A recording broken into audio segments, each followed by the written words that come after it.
आसिम मुनीर और Donald Trump के बीच में क्या बातचीत हुई, इसके बारे में बहुत चहमगोइयाँ हुई, बहुत सारे लोगों ने बहुत सारी बातें की, लेकिन पहली मरतबा किसी न्यूज़ वेबसाइट ने इसके बारे में ख़बर दी है। और ये खबर देने वाली न्यूज़ वेबसाइट पाकिस्तान की मिलिट्री एस्टेब्लिशमेंट को ये बिल्कुल पसंद नहीं है, और ये जो जर्नलिस्ट हैं ये भी उनके पसंदीदा नहीं है। इसमें रैन ग्राहम है और मुर्तज़ा है और एक और सहाफ़ी हैं, 3 लोगों ने मिलकर ये खबर दी है। और इनकी खबर के अंदर जो है वो बमशेल है, और दावा इन्होंने खबर के अंदर एक किया। अगर तो ये दावा सच्चा है तो ये एक नई स्टोरी है और एक बड़ी डेवलपिंग स्टोरी है।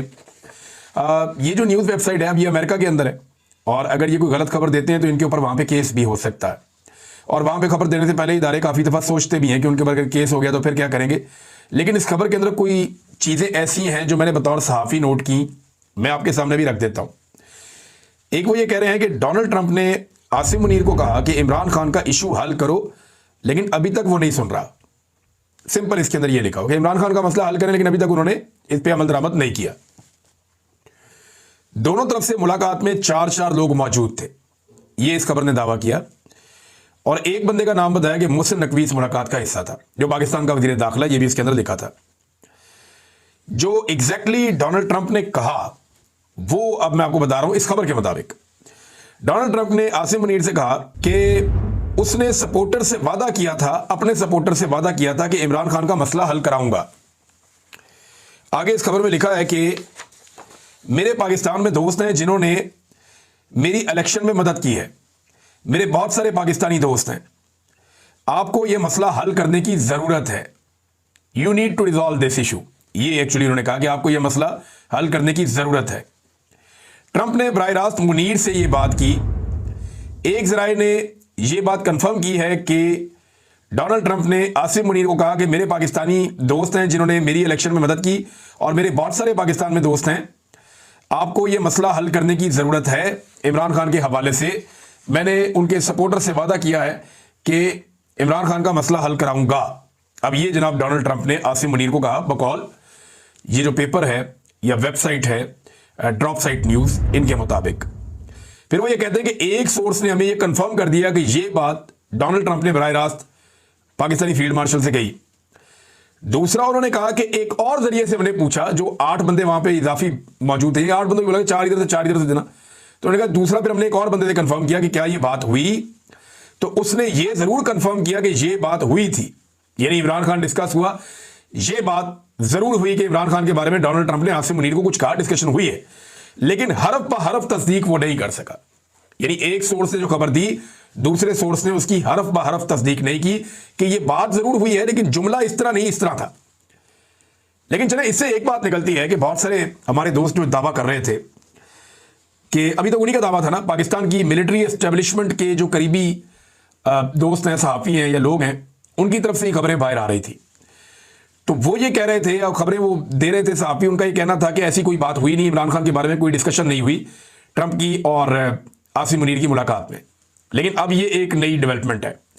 अब इस पर रद्द-ए-अमल या तो जनरल आसिम मुनीर का या मोहसिन नकवी का, या इसके ऊपर रद्द-ए-अमल जो है वो जो लोग डोनाल्ड ट्रंप और उनकी टीम के लोग हैं वहाँ से कोई रद्द-ए-अमल आ जाए तो आ जाए, इसकी तस्दीक या तरदीद हो जाए तो हो जाए।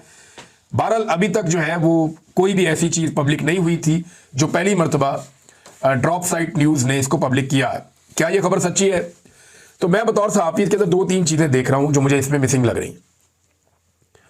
डोनाल्ड ट्रंप अमेरिका का सदर है, कोई कमज़ोर आदमी नहीं है। बतौर एक सहाफ़ी अगर मुझे कोई ये बताता कि डोनाल्ड ट्रंप ने आसिम मुनीर को ये कहा, तो मेरा पहला क्वेश्चन ये होता कि फिर आसिम मुनीर ने क्या कहा। इसमें पूरी खबर में ये नहीं है कि जब डोनाल्ड ट्रंप ने आसिम मुनीर को इमरान खान के बारे में इंस्ट्रक्शन दी या हुक्म दिया या बात की या रिक्वेस्ट की, कुछ भी आप कह लें इसको, तो आसिम मुनीर का रिप्लाई क्या था। लेकिन जब आसिम मुनीर वापस आए पाकिस्तान तो फौरी तौर पे डोनाल्ड ट्रंप को राज़ी करने के लिए, खुश करने के लिए, अमन के नोबेल प्राइज़ के लिए उन्हें नामजद कर दिया गया। और यही काम जो है वो नेतन्याहू ने भी किया। तो दुनिया के अंदर 2 ही ममालिक है, एक पाकिस्तान के आसिम मुनीर साहब उनकी मुलाकात के बाद, और एक नेतन्याहू उनकी मुलाकात के बाद डोनाल्ड ट्रंप को अमन के नोबेल इनाम के लिए नामजद किया गया है। वैसे पाकिस्तान के अंदर जो हुकूमत के बेहतरीन हमायती हैं वो भी कहते हैं कि हुकूमत से काची बच गई है, ये नहीं करना चाहिए था, हुकूमत को इस लेवल पे नहीं जाना चाहिए था। डोनाल्ड ट्रंप की वजह से कुछ मामला अच्छे हैं तो कुछ बहुत बुरे भी हैं। तो एक ऐसी शख्सियत को इतने बड़े अवार्ड के लिए नामजद करना पाकिस्तानी गवर्नमेंट की जानिब से, ये बड़ा मायूब है। यानी हमने बहुत सारे और लोगों से हमारे बड़े अच्छे ताल्लुकात हैं, उनमें से किसी को हमने नामजद नहीं किया, हमने डोनाल्ड ट्रंप को नामजद कर दिया। तो ये गुलामों वाली सोच है, इसके ऊपर बहुत तनकीद भी हुई, हुकूमत के अपने कैंप से लोगों ने तनकीद की है। इस खबर में ये तो है कि डोनाल्ड ट्रंप ने क्या कहा, इस खबर में ये नहीं है कि उसके जवाब में आसिम मुनीर ने क्या कहा। ऐसा तो हो नहीं सकता कि इसका उन्होंने कोई जवाब ना दिया हो। या तो उन्होंने कहा होगा जी सर, या कहा होगा नो सर। नो सर कहने वाला तो काम पाकिस्तान की मिलिट्री एस्टेब्लिशमेंट है, अमेरिका को नो सर कहने वाला तो कोई रुझान है नहीं। यानी जिस वक्त इंडिया पाकिस्तान को मार रहा था, जब पाकिस्तान ने वापस मारना शुरू किया, अमेरिका ने जैसे ही कहा, पाकिस्तान ने बंद कर दिया मारना। जैसे ही पाकिस्तान ने अटैक किया, अमेरिका बीच में आया, पाकिस्तान ने कहा सीज फायर, फौरन बात मान ली। तो पाकिस्तान फौरन बात मान लेता है अमेरिका की, कितना भी गुस्सा हो। तो यहां पे आसिम मुनीर ने क्या कहा, ये मिसिंग है, ये हमें नहीं पता, और जब तक ये मिसिंग है तब तक ये खबर मुकम्मल नहीं होती। डेवलपमेंट्स हम देख रहे हैं, उसके बाद क्या हो रही है, हम ये देख रहे हैं कि इमरान खान की मुलाकातें बंद कर दी गई हैं, उन्हें कहते तन्हाई में डाल दिया गया है, इमरान खान साहब के लिए तकालीफ को बढ़ा दिया गया है, उनकी फैमिली के अंदर सिर्फ 2 लोगों को इजाज़त है मिलने की, उनकी पार्टी के लोग मिल नहीं पा रहे, मुश्किलात बढ़ रही हैं। वो खुद अंदर जेल से कहते हैं जी मेरे बच्चों से मेरी बात नहीं हो रही, मुझे किताबें नहीं मिल रही, बल्कि मुझे आप 22-22 घंटे जेल के अंदर ही रखते हैं, तंदूर जैसी गर्मी में वहीं पर पड़ा हुआ हूँ। तो इमरान खान साहब की शिकवे शिकायतें बड़े हैं, उनकी जो बॉडी मसल्स हैं वो भी कमज़ोर हो रहे हैं, बकौल उनकी बहन के, कि लगातार उनका वेट भी गिर रहा है। तो ये सारी चीज़ें इमरान खान साहब के साथ हो रही हैं उस वक्त जब डोनाल्ड ट्रंप ने आसिम मुनीर को कहा मुबैना तौर पे। अब क्या ये खबर सच है या ये खबर झूठ है, इसके बारे में अभी हम कुछ नहीं कह सकते। ये बता तो वही 8 लोग सकते हैं जो 4 उधर से बैठे थे और 4 इधर से बैठे थे। मेरे ख्याल में मोहसिन नकवी के सामने ये सवाल अब रखा जाएगा कि जनाब आपको मीटिंग के अंदर बिठाया इस न्यूज़ वेबसाइट ने, तो क्या वाकई ऐसी कोई बात हुई है। दूसरी जानिब नाज़रीन, जो पाकिस्तान तहरीक इंसाफ को एक मोमेंटम एहतजाज का अगर करना है या इमरान खान साहब की हिकमत अमली के मुताबिक कोई एहतजाजी तहरीक बड़े पैमाने पर चलानी है तो एक मोमेंटम बनाना पड़ेगा ना। तो हैरत अंगेज तौर पे गुज़िश्ता 24 घंटों में एकदम हमने देखा कि मोमेंटम बनना शुरू हो गया। हैदराबाद में, कराची में लोग निकले, रैलियां निकलना शुरू हो गई, पीटीआई के झंडे हर तरफ नजर आ रहे थे। और सबसे ज्यादा जो हैरान किया वो बलूचिस्तान ने किया। बलूचिस्तान में मैं हैरान हो रहा था देख के, दुक्की में, लोरालाई में बहुत बड़े पैमाने पे लोग निकले और उनमें ज्यादा नौजवान थे। तो बलोच नौजवान पॉलिटिकल धारे में अगर एक पॉलिटिकल पार्टी को सपोर्ट कर रहे हैं तो ये पाकिस्तान के लिए बड़ा पॉजिटिव है। पाकिस्तान की मिलिट्री एस्टेब्लिशमेंट को ये बात सोचनी पड़ेगी कि जो चीजें वो ऑपरेशन से हासिल नहीं कर पाए, अगर इन नौजवानों को पॉलिटिकली इनको एंगेज किया जाए, सियासी नुक्ता नजर से मारंग बलोच को भी छोड़ा जाए, बाकी लोगों से भी गुफ्तगू शुनीद की जाए, पाकिस्तान तहरीक इंसाफ को भी रूम दिया जाए वहां पे, तो आने वाले दिनों में ये नौजवान जब पॉलिटिकली एंगेज हो जाएंगे तो बलूचिस्तान का मसला हल होने की तरफ जाएगा। रियासत से गिले शिकवे कम हो सकते हैं, लेकिन अभी फिलहाल रियासत से बहुत गिले शिकवे हैं, लोग बड़े सख्त नाराज हैं। खासतौर पर खैबर पख्तूनख्वा में बहुत बड़े बड़े इज्तिमात हो रहे हैं। यहां पाकिस्तान तहरीक इंसाफ ने खैबर पख्तूनख्वा के जिला खैबर में एक बड़े प्रोग्राम का ऐलान किया है। 4 नसाराने इमरान खान कन्वेंशन वो करवाने जा रहे हैं जिसमें उनकी आला क़यादत शामिल हो जाएगी। तो पाकिस्तान तहरीक इंसाफ खैबर पख्तूनख्वा से भी अब मोमेंटम पकड़ने की कोशिश कर रही है, सिंध से भी कर रही है। आलिया हमजा, सरम जावेद साहिबा, दीगर बहुत सारे लोग MPs जो पंजाब से ताल्लुक रखते हैं, वो मुख्तलिफ जगहों पे अब पंजाब में भी एक्टिविटीज़ कर रहे हैं। रावलपिंडी डिवीजन में हम ज़्यादा एक्टिविटीज़ देख रहे हैं, कुछ थोड़ी बहुत लाहौर में देख रहे हैं या सेंट्रल पंजाब में देख रहे हैं। जनूबी पंजाब अभी पूरी तरह से मुतहर्रिक नहीं हुआ। जो अपर पंजाब है वहाँ पे भी अभी बहुत सारे एरियाज़ में काम होना बाकी है। पाकिस्तान की आधी आबादी पंजाब में रहती है और इसलिए पंजाब के ऊपर ज़्यादा फोकस करना पड़ेगा। तो अब देखते हैं कि आने वाले दिनों में जो मोमेंटम चल रहा है तहरीक का, वो आगे बढ़ता है, किस तरह आगे बढ़ता है, कितनी कामयाबी होती है पाकिस्तान तहरीक इंसाफ को, ये हम साथ के साथ आपको रिपोर्ट करते रहेंगे। नाज़रीन, पाकिस्तानी हुकूमत की धमकियों और जो वजीर है उनकी धमकियों के बाद बहुत सारे लोग ये दावा कर रहे हैं कि इमरान खान साहब के बेटों की पाकिस्तान जो आमद थी वो गैर यकीनी का शिकार है। हो सकता है वो पाकिस्तान आए, हो सकता है वो पाकिस्तान ना आए। हुकूमत जो है वो कभी धमकियां लगाती है, कभी बैकफुट पे चली जाती है, लेकिन जितनी धमकियां इस हुकूमत ने लगाई हैं ये सारी अब रिकॉर्ड का हिस्सा बन गई। कासिम और सलमान जब अभी अमेरिका जाएंगे तो वो ये सारी धमकियां निकाल कर जो इंसानी हकूक़ की तंजीमें या जो बाअसर लोग हैं जिनसे उनकी मुलाकातें होनी है वो उनके सामने रखेंगे कि इस लेवल की धमकियां हमें दी जा रही हैं, हमारे वालिद को इस अंदाज में रखा गया है, हमारी उनसे आखिरी बात ये हुई थी और उसके बाद से अब तक हमारी बात नहीं करवाई जाती, हम अपने बाप को मिलने जाने की जब बात करते हैं तो हमारे साथ इस किस्म का सलूक है और इस किस्म की धमकियां हमें दी गई हैं। अब वो ये चीज़ें सामने रखेंगे। मुझे कुछ ज़राए ने बताया कि इमरान खान साहब की रिहाई के हवाले से ये नौजवान आने वाले दिनों में कुछ मौसर इकदाम करने जा रहे हैं। जो लोग इनसे जुड़े हैं उनमें से एक शख्स ने मुझे ये इन्फॉर्मेशन दी है कि अब उन्होंने अपनी फैमिली के अंदर ये फैसला किया है और बताया सबको कि हमारे वालिद जेल में हैं, हम ये समझते हैं कि वो बेगुनाह जेल में हैं और सब कुछ करके देख लिया है। अब वो उम्र के इस हिस्से में है कि हम नहीं चाहते क्योंकि बड़ा नुकसान हो, लिहाजा हम खुद एक रोल प्ले करना चाहते हैं इमरान खान साहब की आज़ादी के लिए, और उस पर उनकी फैमिली काम कर रही है। यानी वो दोनों भाई जो हैं वो अपनी हिकमत अमली बना रहे हैं कि हम मैक्सिमम क्या कर सकते हैं, कहाँ तक जा सकते हैं, क्या इसमें वो पाकिस्तान आएंगे। अभी कुछ भी कहना कबल अज़ वक्त है। मेरे ख्याल में अगर वो इमरान खान साहब से मिलेंगे भी ना तो उसके बाद उन्हें इंटरनेशनली इन मामलों को उठाना चाहिए, क्योंकि वहां से प्रेशर एक बहुत बड़ा जनरेट होता है। पाकिस्तान के अंदर जो जिम्मेदारी है वो उन तमाम लोगों की है जिन्होंने इमरान खान के नाम के ऊपर वोट इकट्ठा करके कौमी असम्बली और सूबाई असम्बली की सीटें जीती हैं, या जिन्होंने ओहदे लिए, या जो मुख्तलिफ पोजीशंस के ऊपर आकर पहले भी बैठे रहे और अभी भी बैठे हुए हैं। तो इन लोगों की ज्यादा जिम्मेदारी है पाकिस्तान में यहां पे अवाम को मोटिवेट करने की, निकालने की। बतौर इमरान खान के बेटों के वो पूरी दुनिया के अंदर जाके इस मामले को उठा सकते हैं। नाज़रीन, सुप्रीम कोर्ट ऑफ पाकिस्तान से ये एक बड़ी मीटिंग हुई है, वहां से कुछ इंपॉर्टेंट खबरें आई हैं, मैं आपके साथ शेयर करता हूं।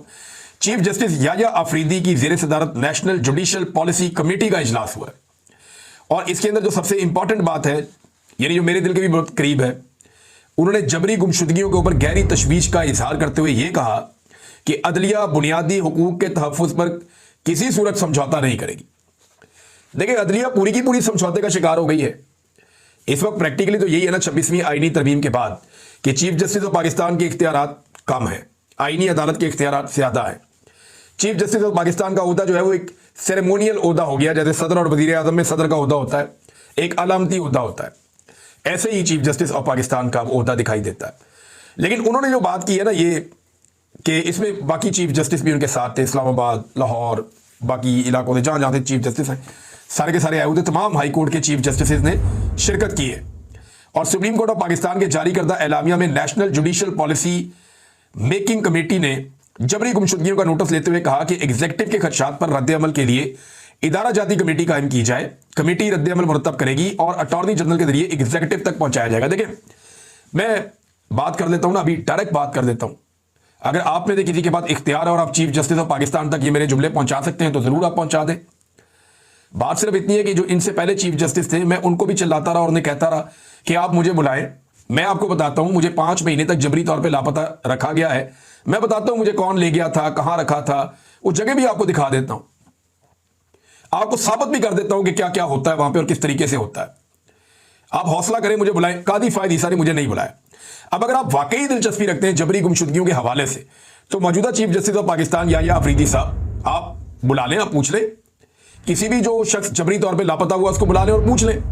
आप मेरे से पूछना चाहते हैं, मैं आपको बता देता हूं जो मेरे पास इंफॉर्मेशन है। मैं तो पुलिस के पास भी गया था मुकदमा दर्ज करवाने, उन्होंने हाथ जोड़ दिए मेरे आगे, उन्होंने कहा जी हम नहीं मुकदमा दर्ज कर सकते, हमें माफ कर दें आप, हम कैसे इनके खिलाफ मुकदमा दर्ज करें इतने ताकतवर लोगों के खिलाफ।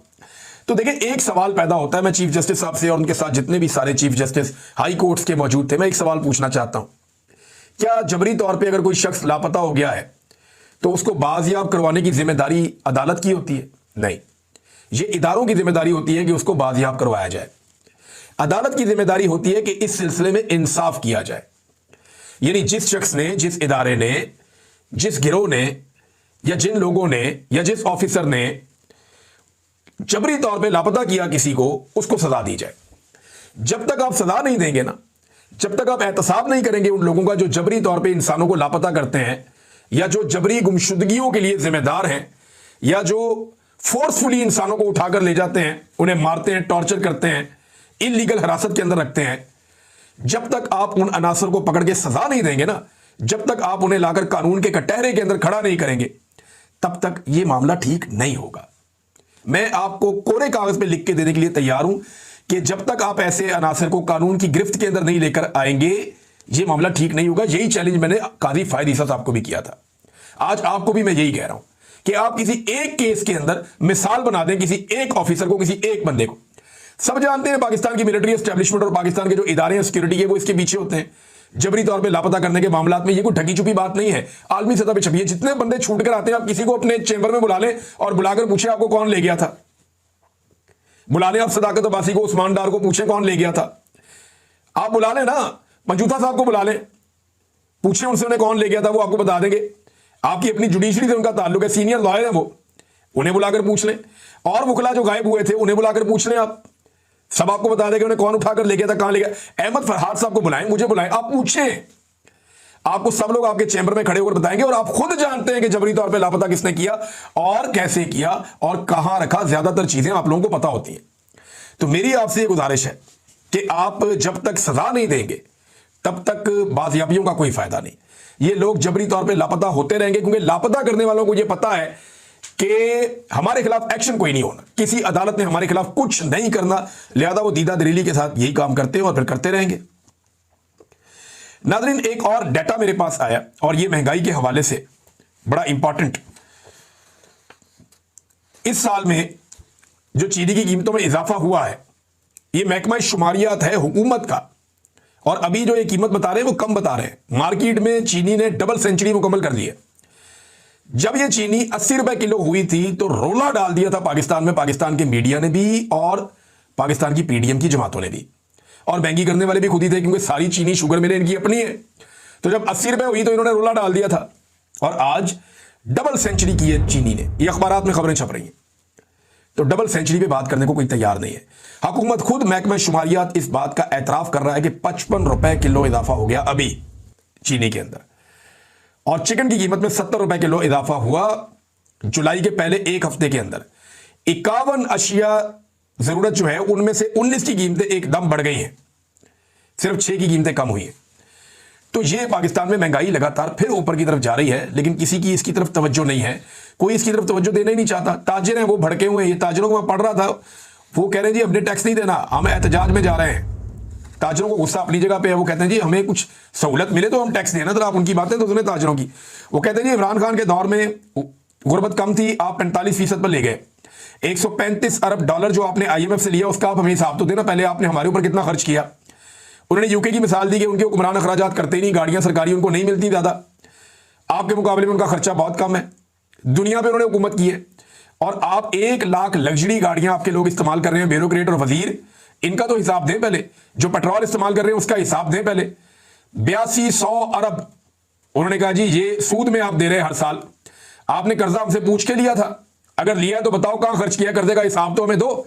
वो पैसा आपने किकबैक्स के अंदर, रिश्वतों के अंदर वो आपने पहुंचा दिया दुबई में, लंदन में, अमेरिका में, स्विट्जरलैंड में। पैसा तो आप पाकिस्तान से बाहर लेके सारा कर्जा लेते हैं अवाम के नाम पे, अवाम पे लगाने के बजाय पैसा बाहर ले जाते हैं, और अवाम को आप हिसाब देने के लिए तैयार नहीं कि पैसा आया तो खर्च कहां पे हुआ, किन के अकाउंट्स में ये पैसा, सारी दुनिया जानती है। ये भी उन्होंने कहा था उन्होंने कहा जी 2000 अरब की एक और चोरी हुई है ये DDR में, 12 साल में 24,000 अरब का नुकसान उन्होंने ये क्लेम किया कि IPPs ने कर दिया।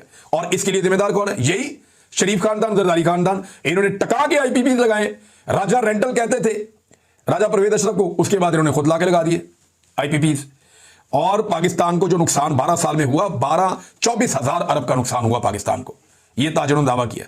उन्होंने कहा सारे अली बाबा 40 चोर हैं, हम 19 तारीख से जा रहे हैं मुल्क गिर हड़ताल के लिए, एहतजाज के लिए। चाबियां शहबाज शरीफ को भिजवा दी थोड़े दिन पहले इन्होंने। तो ताजिर तपे हुए हैं। एक तो पाकिस्तान में देखें ताजिरों से टैक्स लेना एक बहुत बड़ा चैलेंज है। ताजिर पाकिस्तान में टैक्स नहीं देते, ये शिकायत हर हुकूमत करती है। लेकिन ताजिर ये कहते हैं कि जनाब सानू कुछ दोगे तो टैक्स देंगे ना, हमें सहूलत आपने कौन सी दी हुई है?